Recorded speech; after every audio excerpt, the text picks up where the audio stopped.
I was baby Jane Doe, and this is how I became Elizabeth. So when I say my mom and dad, I mean the parents who raised me, the ones that have loved me and that I've been with since I was 10 days old, give or take a few.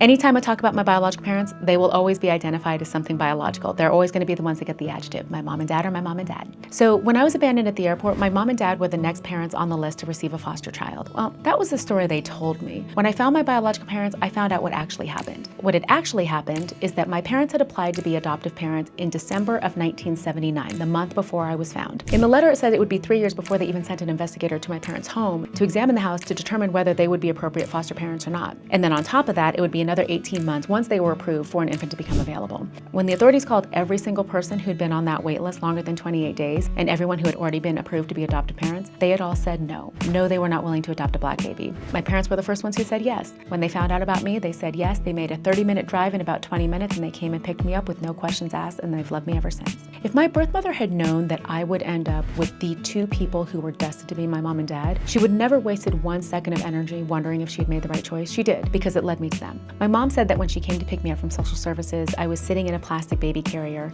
and my mom she said she just looked at me and studied every detail of my face. And when the nurse came out and asked my mom, well, what do you want to name her? We can't call her Delta Dawn or the airport baby forever. My mom said that she looked at me and she looked at the nurse and said, she looks like an Elizabeth. Her name is Elizabeth. And that's how I got my name. And my second birth certificate for baby Elizabeth Jane Doe.